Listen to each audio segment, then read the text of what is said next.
Hi friends, welcome back to our channel. ನಾನು ನಿಮ್ಮ ಅಶ್ವಿನಿ. ಎಲ್ಲರೂ ಹೇಗಿದ್ದೀರಾ? ನಾನಂತೂ ತುಂಬ ಚೆನ್ನಾಗಿದ್ದೀನಿ. ಹಾಗೆ ನೀವು ಕೂಡ ತುಂಬ ಚೆನ್ನಾಗಿದ್ದೀರಿ ಅಂತ ಅನ್ಕೋತಾ ಇದ್ದೀನಿ.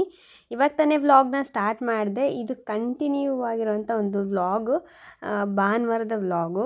ಭಾನುವಾರ ದಿನ ತುಂಬಾ ಕೆಲಸ ಆಯ್ತು ಅಂತಲೇ ಹೇಳ್ಬೋದು. ಬೆಳಗ್ಗೆಯಿಂದ ನೈಟ್ ಮಲ್ಕೊಳೋವರೆಗೂ ನಾನ್ ಸ್ಟಾಪ್ ಕೆಲಸ. ಮನೇಲಿ ಸ್ವಲ್ಪ ಕಟ್ಟಿಗೆ ಎಲ್ಲ ಖಾಲಿಯಾಗಿತ್ತು, ಹಾಗಾಗಿ ಕಟ್ಟಿಗೆ ಎಲ್ಲ ಕಡ್ದು, ಅಂದರೆ ನಮ್ಮ ಕಡೆ ಎಲ್ಲ ಕಟ್ಟಿಗೆನ ಕಡಿಯೋದು ಅಂತ ಹೇಳ್ತೀವಿ. ಅಂದರೆ ಇವಾಗ ಕಟ್ಟಿಗೆ ತಂದಿರ್ತೀವಲ್ವ, ಊರ ಹೊರಗಡೆ ಇರುತ್ತೆ ಇದೆಲ್ಲ, ಅಲ್ಲಿಂದ ಕಟ್ಟಿಗೆನ ಮರಗಳು ಎಲ್ಲ ಕಡ್ದಾಕಿದ್ದಾರೆ. ಇವಾಗ ಆಲ್ಮೋಸ್ಟ್ ರೋಡ್ ಮಾಡ್ತಾರೆ ಅಂತ ಹೇಳ್ಬಿಟ್ಟು ಇರೋ ಬರೋ ಮರಗಳನ್ನೆಲ್ಲ ಕಡ್ದು ಹಾಕಿದ್ದಾರೆ. ಅಂಥ ಕಡೆ ಹೋಗ್ಬಿಟ್ಟು ಕಟ್ಟಿಗೆಗಳು ಇದ್ದರೆ ಅಲ್ಲಿಂದ ತೊಗೊಂಬರ್ತೀವಿ. ಇಲ್ಲಾಂತಂದರೆ ಒಣಗಿರೋ ಕಟ್ಟಿಗೆ ಅಥವಾ ಊರೊಳಗಡೆ ಗಿಡಗಳು ಮರಗಳು ಇರುತ್ತಲ್ವ, ಅದನ್ನು ನೋಡಿಬಿಟ್ಟು ಅದರಲ್ಲಿ ಕಡ್ಕೊಂಡು ತೊಗೊಂಬರ್ತೀವಿ. ಅದನ್ನು ತೊಗೊಂಬಂದು ಅದನ್ನು ಸ್ವಲ್ಪ ಒಂದು ವಾರ ಹಂಗೆ ಹಸಿ ಇತ್ತಂದರೆ ಅದನ್ನು ಚೆನ್ನಾಗಿ ಒಣಗಿಸ್ಬಿಟ್ಟು ಬಿಸಿಲಲ್ಲಿ, ಆಮೇಲೆ ಅದನ್ನು ಕಡ್ದು ಈ ಥರ ಮನೆ ಒಳಗಡೆ ಅದನ್ನು ಜೋಡಿಸಿ ಇಟ್ಕೊತೀವಿ. ಈ ಥರ ಇಟ್ಕೊಂಬಿಟ್ರೆ ನಮ್ಗೆ ಎನಿ ಟೈಮು ಏನು ಪ್ರಾಬ್ಲಮ್ ಇರಲ್ಲ. ಅಂದರೆ ಗ್ಯಾಸ್ ಖಾಲಿ ಆದರೂ ಏನೂ ಪ್ರಾಬ್ಲಮ್ ಇರಲ್ಲ. ಅಡುಗೆನ ನಮಗೇನು ಟೈಮು ಪರವಾಗಿಲ್ಲ ಮಾಡ್ಕೋಬೋದು ಅನ್ನೋ ಟೈಮಲ್ಲಿ ಒಲೆ ಮೇಲೇ ಅಡುಗೆ ಮಾಡ್ಕೋಬೋದು. ಅದಕ್ಕೆ ಯಾವಾಗ್ಲೂ ಕೂಡ ಮನೆಯಲ್ಲಿ ಕಟ್ಟಿಗೆ ಇರೋ ಥರ ನೋಡ್ಕೋತೀವಿ. ಮತ್ತು ನಮಗೆ ದಿನ ಕೂಡ ನಾವು ಒಲೆ ಹಚ್ತೀವಿ. ಅದಕ್ಕೋಸ್ಕರ ಕಟ್ಟಿಗೆನ ಮನೇಲಿ ಯಾವಾಗಲೂ ಕೂಡ ಇಟ್ಕೊಂಡಿರ್ತೀವಿ. ಇವಾಗ ಸ್ನಾನಕ್ಕೆ ಅದಕ್ಕೆಲ್ಲ ನೀರು ಕಾಯಿಸ್ಕೊಳೋಕ್ಕೆಲ್ಲ ಒಲೆ ಹಚ್ತೀವಿ. ಅದಕ್ಕೋಸ್ಕರನೇ ಕಟ್ಟಿಗೆ ಸ್ವಲ್ಪ ಜಾಸ್ತಿನೇ ತೊಗೊಂಬಂದು ಇಟ್ಕೊತೀವಿ. ಒಂದೊಂದು ಸಲ ಡಿಪೋದಲ್ಲಿ ತೊಗೊಂಬರ್ತೀವಿ. ಕೆಲವೊಬ್ಬರು ಕಾಮೆಂಟ್ ಮಾಡಿ ಕೇಳ್ತಾರೆ, ಅಕ್ಕ ನೀವು ಎಲ್ಲಿಂದ ತರ್ತೀರ ಸೌದೆನ ಅಂತ ಹೇಳಿ. ಇದು ನಾವು ಊರು ಎಂಡಿಂಗಲ್ಲಿರುತ್ತಲ್ವ, ಅಲ್ಲೆಲ್ಲ ಗಿಡಗಳು ಮರಗಳೆಲ್ಲ ಬೆಳೆದಿರ್ತವೆ. ಜಾಲಿ ಗಿಡ, ಜಾಲಿ ಮರ ಅಂತ ಹೇಳ್ತೀವಲ್ವ, ಆ ಥರದ್ದನ್ನು ನೋಡಿಕೊಂಡು ಕಡ್ಕೊಂಡು ಬರ್ತೀವಿ. ಇದೆಲ್ಲ ಮೊದಲಿಂದನೂ ಕೂಡ ನಡೀತಾ ಇರೋಂಥದ್ದು, ಇವಾಗಿನಂತಲ್ಲ. ಒಲೆ ಎಲ್ಲ ಇದೆ ಅಂದರೆ ಇದೇ ಥರನೇ ನಾವು ಹೋಗಿಬಿಟ್ಟು ಕಟ್ಟಿಗೆ ಎಲ್ಲ ಅದಕ್ಕೋಸ್ಕರನೇ 1 ದಿನ 2 ದಿನ ನಾವು ಅಮ್ಮ ಅವರು ಮನೇಲಿದ್ದು ಕೆಲ್ಸಕ್ಕೆ ಹೋಗ್ಲಿಲ್ದಂಗೆ ಹೋಗಿ ಸೌದೆ ಎಲ್ಲ ಕಡ್ಕೊಂಬಂದು ಒಂದು 2-3 ಹೊರೆನ ತೊಗೊಂಬಂದು ಸ್ಟಾಕ್ ಮಾಡಿ ಇಟ್ಕೊಂಡ್ಬಿಡ್ತಾಯಿದ್ವಿ. ಅದು ಖಾಲಿ ಆದಮೇಲೆ ಮತ್ತೆ ತೊಗೊಂಬರ್ತಾಯಿದ್ವಿ. ಇವಾಗ ಇನ್ನೂ ನೀವು ನೋಡ್ತಾ ಇದ್ದೀರಾ, ಇದರಲ್ಲಿ ಒಂಚೂರು ಮುಳ್ಳಿಲ್ಲ. ಮೊದಲೆಲ್ಲ ನಾವು ಮುಳ್ಳಿರುತ್ತಲ್ವ ಅಂಥ ಕಟ್ಟಿಗೆನೇ ಬಳಸ್ತಾ ಇದ್ದಿದ್ದು. ಮುಳ್ಳೆಲ್ಲ ಇರ್ತಾಯಿತ್ತು. ಅಕಸ್ಮಾತ್ ಒಂದು ಸ್ವಲ್ಪ ನಾವು ಮಿಸ್ ಆದ್ರೂ ಕಾಲುಗಳಲ್ಲಿ ಕೈಗಳಲ್ಲಿ ಇಷ್ಟಿಷ್ಟು ಉದ್ದ ಮುಳ್ಳು ಚುಂಚ್ಬಿಡ್ತಾಯಿತ್ತು. 1 ಇಂಚು 1.5 ಇಂಚು 2 ಇಂಚಷ್ಟು ಮುಳ್ಳುಗಳಿರ್ತಾಯಿದ್ವು. ಅಂಥವೆಲ್ಲ ಕಾಲುಗಳಲ್ಲಿ ಚುಂಚ್ಕೊಂಡು ಯಪ್ಪ ಬೇಡ ಆ ಥರ ಫಜೀತಿ ಹಾಗೆಲ್ಲ ಮಾಡಿದ್ದೀವಿ. ಇವಾಗೆಲ್ಲ ಆ ಥರನೂ ಸಿಗುತ್ತೆ, ಆದರೆ ಜಾಸ್ತಿ ಅದು ಈಡು ಬರಲ್ಲ. ಸ್ವಲ್ಪ ಗಟ್ಟಿ ಕಟ್ಟಿಗೆ, ಸ್ವಲ್ಪ ದಪ್ಪ ಇರೋಂಥ ಕಟ್ಟಿಗೆ ಆದರೆ ನಾವು 1 2 3 ಜಾಸ್ತಿ ಅಂದರೆ 3 ಕಟ್ಟಿಗೆ ಇಟ್ಬಿಟ್ರೆ ಸಾಕು, ಕೆಲಸನೇ ಮುಗಿದೋಗುತ್ತೆ. ಅನ್ನ ಮಾಡ್ತಾಯಿದ್ದೀವಿ ಅಂದರೆ ಅದು ಹಂಗಲ್ಲ. ನಾವು ಪುಳ್ಳಿ ಅಂತ ಹೇಳ್ತೀವಿ ಅದನ್ನು. ಅಂಥ ಕಟ್ಟಿಗೆಗಳು, ಪುಳ್ಳಿ ಕಟ್ಟಿಗೆಗಳು ತೊಗೊಂಬಂದ್ವಿ ಅಂದರೆ ಅದು ಎಷ್ಟಾದರೂ ಇಟ್ಟರೂ ಬೇಗನೆ ಉರಿ, ಅಂದರೆ ಬೇಗ ಬೆಂಕಿ ಹತ್ಕೊಳುತ್ತೆ. ಆದರೆ ಬೇಗನೆ ಖಾಲಿ ಆಗ್ತಾ ಹೋಗುತ್ತೆ. ಒಂದು ಸ್ವಲ್ಪ ಅನ್ನ ಮಾಡಬೇಕು, ಸಾಂಬಾರು ಮಾಡಬೇಕಂದ್ರೆ ಒಂದು 2 ಕಟ್ಟಿಗೆ, ಅಂದರೆ ಇವಾಗ ಕಟ್ ಮಾಡಿದ್ದೀವಲ್ವ ಅಂಥ ಕಟ್ಟಿಗೆನ 2 ಗಂಟು ಇಟ್ಟರೂ ಕೂಡ ಸಾಲದು. ಹಾಗಾಗಿ ಅದನ್ನು ಕೂಡ ತೊಗೊಂಬರ್ತೀವಿ ಒಂದೊಂದು ಸಲ ಇದೂ ಅಂದರೆ ಮಿಕ್ಸ್ ತೊಗೊಂಬರೋದು. ಒಂದು ಸ್ವಲ್ಪ ದಪ್ಪ ಕಟ್ಟಿಗೆ, ಒಂದು ಸ್ವಲ್ಪ ಪುಳ್ಳಿ ಕಟ್ಟಿಗೆ, ಅವೆರಡೂ ಇತ್ತಂದರೆ ದಪ್ಪ ಕಟ್ಟಿಗೆ ಜೊತೆಗೆ ಅವು 1-2 ಇಟ್ಬಿಟ್ಟು ಹಚ್ಚೋದು. ಈ ಥರ ಮಾಡ್ತೀವಿ. ಮೊದಲಿಗೆಲ್ಲ ನಂಗೆ ಒಲೆ ಹಚ್ಚೋದಕ್ಕೆ ಬರ್ತಾ ಇರಲಿಲ್ಲ.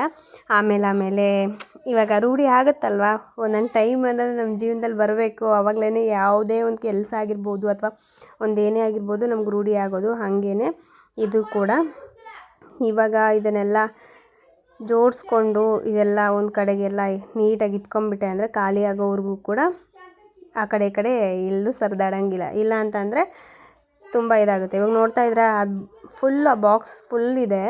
ಆಮೇಲೆ ಅದ್ರ ಫುಲ್ ಹೈಟ್ ಇಕ್ಬೇಕಂದ್ರೆ ಸೈಡಲ್ಲಿ ಏನಾದ್ರು ಸಪೋರ್ಟ್ ಬೇಕಲ್ಲ, ಹಾಗಾಗಿ ಸೈಡಿಗೆಲ್ಲ ಕಟ್ಟಿಗೆನ ಸಿಗಿಸ್ಬಿಟ್ಟು ಮೇಲ್ಗಡೆ ನೀಟಾಗಿ ಇಕ್ತಾಯಿದ್ದೀನಿ. ಒಂದೇ ಸಲ ಇಲ್ಲಿ ಇಟ್ಟಿರೋಂಥ ಕಟ್ಟಿಗೆನ ತೊಗೊಂಡು ಮೇಲ್ಗಡೆ ಇಕ್ಬೋದು, ಆದರೆ ಒಂದು ಕಟ್ಟಿಗೆ ತೊಗೊಳೋದಕ್ಕೆ ಹೋಗಿ ಅಷ್ಟು ಕಟ್ಟಿಗೆ ಕೆಳಗಡೆ ಬಿದ್ದೋಗುತ್ತೆ.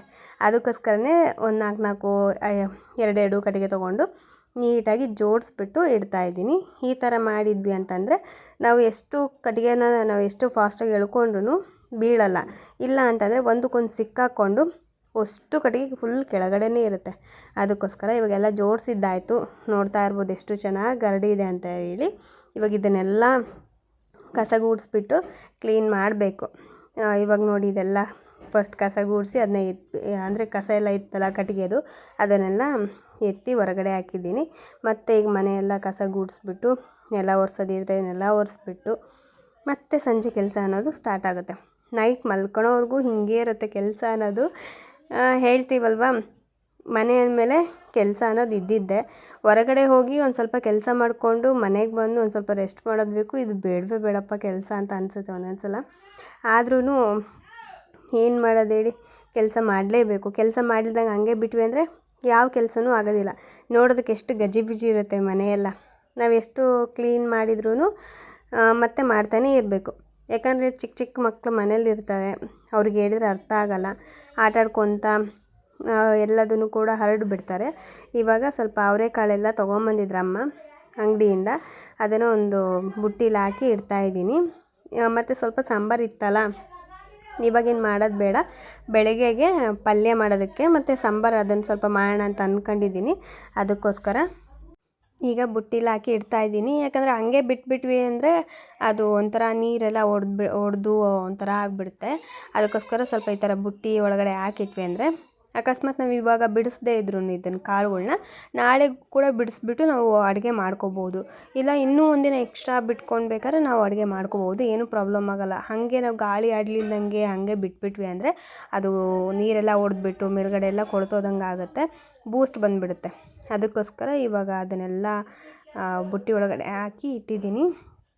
ಅಷ್ಟೊತ್ತಿಗೆ ನಮ್ಮ ಮನೆಯವ್ರು ಕೂಡ ಫೋನ್ ಮಾಡಿದರು. ಏನಾದರೂ ಮಕ್ಕಳು ಏನಾದರೂ ಬೇಕಂತಂದರೆ, ಇಲ್ಲಾಂದರೆ ನಾಳೆ ಪೂಜೆಗೆ ಈ ಥರ ಏನಾದರೂ ಐಟಮ್ಸ್ನ ತರಿಸ್ತಾ ಇರ್ತೀನಲ್ವ, ಹಾಗಾಗಿ ಸಂಜೆ ಟೈಮಲ್ಲಿ ಫೋನ್ ಮಾಡಿಬಿಡ್ತಾರೆ, ಏನಾದರೂ ಬೇಕಿತ್ತಾ ಮನೆಗೆ ಅಂತ ಹೇಳಿ. ಅದನ್ನೇ ಫೋನಲ್ಲಿ ಈಗ ಮಾತಾಡ್ತಾ ಇದ್ದೀನಿ. ಇವಾಗ ಅವ್ರಿಗೆ ಹೇಳ್ತಾ ಇದ್ದೀನಿ, ಅಂದರೆ ನಾಳೆ ಸೋಮವಾರ ಬೇರೆ ಇದೆಯಲ್ಲ, ಅದಕ್ಕೋಸ್ಕರ ಸೋಮವಾರಕ್ಕೆ ಏನೇನು ಬೇಕು ಪೂಜೆ ಐಟಮ್ಸು, ಮತ್ತು ಮಕ್ಕಳಿಗೇನಾದರೂ ಹಣ್ಣು ಅಥವಾ ತರಕಾರಿ ಈ ಥರದ್ದೇನಾದರೂ ಹೇಳಿದರೆ ಎಲ್ಲ ತರ್ತಾರೆ. ಮತ್ತು ಅವರು ಅಂಗಡಿ ಕೂಡ ಮಾರ್ಕೆಟಲ್ಲೇ ಇರೋದ್ರಿಂದ ನಮಗೇನು ಬೇಕು ಅಂದ್ರೂ ಆವಾಗಲೇ ತಂದು ಕೊಟ್ಬಿಡ್ತಾರೆ. ಹಾಗಾಗಿ ನಾನು ತರಕಾರಿಗಳ್ನ ಜಾಸ್ತಿ ತೊಗೊಂಬಂದು ಮನೇಲಿ ಇಡೋದಕ್ಕೆ ಹೋಗಲ್ಲ. ಯಾಕಂತಂದರೆ ಜಾಸ್ತಿ ಮನೇಲಿ ಇಟ್ಕೊಂಡಷ್ಟು ಅದು ಫ್ರಿಜ್ಜು ಇಲ್ಲ ಏನಿಲ್ಲ, ಅದನ್ನು ಹಾಗೆ ಬಿಟ್ಬಿಟ್ಟೆ ಅಂದರೆ ಅದು ಮುಗ್ದೋಯ್ತು ಕತೆ. ಅದಕ್ಕೋಸ್ಕರನೇ ನಾನು ಸುಮ್ಮನೆ ಕೊಳ್ತಾ ಹೋಗುತ್ತೆ, ವೇಸ್ಟ್ ಆಗಿಬಿಡುತ್ತೆ, ಬೇಡ ಅಂತ ಅಂದ್ಬಿಟ್ಟು ಜಾಸ್ತಿ ತರ್ಸೋಕ್ಕೆ ಹೋಗಲ್ಲ. ಏನಾದರೂ ಆ ಟೈಮಿಗೆ ಬೇಕು ಅಂತ ನೆಕ್ಸ್ಟ್ ಡೇ ಏನಾದರೂ ಮಾಡೋದಕ್ಕೆ ಬೇಕು ಅಡುಗೆಗೆ ಅಂತಂದರೆ ಮಾತ್ರ ತರಿಸ್ತೀನಿ, ಇಲ್ಲ ಅಂತ ಅಂದರೆ ತರಿಸಲ್ಲ. ನೋಡ್ತಾ ಇದ್ದೀರಲ್ವ ಎಷ್ಟು ಚೆನ್ನಾಗಿ ಹರಡಿ ನನ್ನ ಮಕ್ಕಳು ಇದು ಮಾಡಿದಾರಂತ. ಇವಾಗ ಇದನ್ನೆಲ್ಲ ಎತ್ತಿಟ್ಬಿಟ್ಟು ಹಾಗೆ ಅವರ ಒಂದು ಸಾಮ್ರಾಜ್ಯ ಯಾವುದಂದರೆ ಬುಕ್ಸ್ ಇಡುವಂಥ ಪ್ಲೇಸು, ಅದು ನೋಡಿದ್ರಂತೂ ನಂಗೆ ನಿಜ ಎಷ್ಟು ಕೋಪ ಬರುತ್ತೆ ಅಂದರೆ, ಡೈಲಿ ಇದನ್ನು ಜೋಡಿಸಿಡೋದೇ ನನ್ನ ಕೆಲಸ. ಇವತ್ತು ಜೋಡಿಸಿರ್ತೀನಿ, ಇನ್ನು ಒಂದು ದಿನ ಇಲ್ಲ 2 ದಿನ ಬಿಟ್ಟರೆ ಮತ್ತೆ ಇದೇ ಕತೆ ಆಗುತ್ತೆ. ಡೈಲಿ ಜೋಡಿಸಿದ್ರೂ ಕಡಿಮೆನೇ ಬೀಳುತ್ತೆ ನನ್ನ ಮಕ್ಕಳಿಗೆ. ಯಾಕೆ ಹಿಂಗೆ ಮಾಡ್ತಾರೋ ಏನೋ ಅನಿಸ್ಬಿಡುತ್ತೆ, ಒಂದೊಂದು ಸಲ ಕೋಪನೇ ಬಂದುಬಿಡುತ್ತೆ.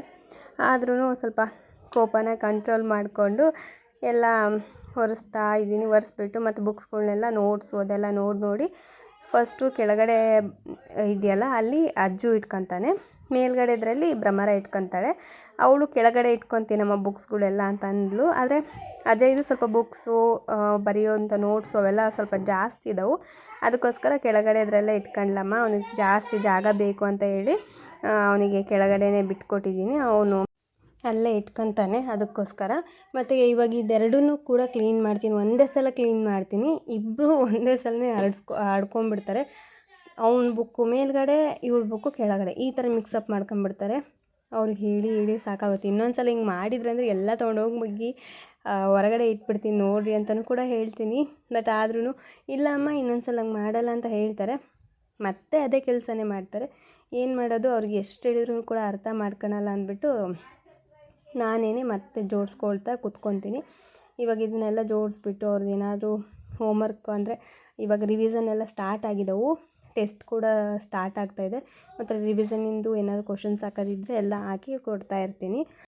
ಹಾಗೆ ಈಗ ತಾನೇ ಭ್ರಮರ ಅಂಗಡಿಗೆ ಹೋದ್ಲು, ಸ್ವಲ್ಪ ಹಾಲು ತೊಗೊಂಬರಮ್ಮ ಅಂತ ಹೇಳಿದೆ. ಹಾಗಾಗಿ ಅವಳು ಅಂಗಡಿಗೆ ಹೋಗಿದ್ದಾಳೆ, ಅಜಯ್ ಹೋಗಿಲ್ಲ. ಅದನ್ನೇ ಹೇಳ್ತಾಯಿದ್ದೆ, ಅವಳು ದೊಡ್ಡವಳಾಗ್ಬಿಟ್ಟಿದ್ದಾಳೆ, ನೀನು ಚಿಕ್ಕವನಾಗ್ಬಿಟ್ಟಿದೀಯಾ ಅಂತ ಹೇಳಿ ಬೈತಾ ಇದ್ದೆ ನಾನು. ಏನಾದರೂ ಒಂದು ಅಂಗಡಿಗೆ ಹೋಗ್ಬೇಕಂದ್ರೂ ಒಂದು ಸ್ವಲ್ಪ ಇವ್ನು ಲೇಸಿ ಮಾಡ್ತಾನೆ, ಇಲ್ಲ ಹೋಗಮ್ಮ ನಾನು ಹೋಗಲ್ಲ ಅಂತ ಹೇಳ್ತಾನೆ. ಬಟ್ ಇವಳು ಹಂಗಲ್ಲ, ನಾವು ಹೇಳಿದ ತಕ್ಷಣ ಅಮ್ಮ ಅವ್ನು ಹೋಗಲ್ಲ, ನನಗೆ ಕೊಡಮ್ಮ, ನಾನು ಹೋಗಿ ತೊಗೊಂಬರ್ತೀನಿ, ನಿನಗೇನು ಬೇಕು ಅಂತ ಕೇಳ್ತಾಳೆ.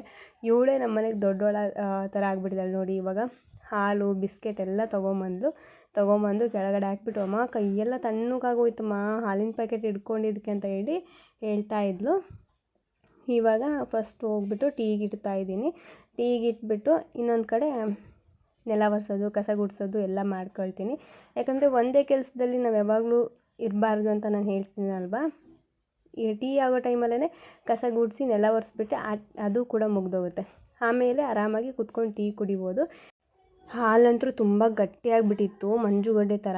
ಇವಾಗಿರೋ ಚಳಿಗೂ ಅದಕ್ಕೂ ತುಂಬ ಹೊತ್ತು ಫ್ರಿಜ್ಜಲ್ಲಿ ಇಟ್ಬಿಟ್ಟಿದ್ರೇನೋ ಫುಲ್ಲು ಗಟ್ಟಿಯಾಗಿಬಿಟ್ಟಿತ್ತು. ಅದನ್ನು ಓಪನ್ ಮಾಡಿ ಮತ್ತು ಒಂದು ಸ್ವಲ್ಪ ನೀರು ಹಾಕ್ಬಿಟ್ಟು ಇಟ್ಟಿದ್ದೀನಿ.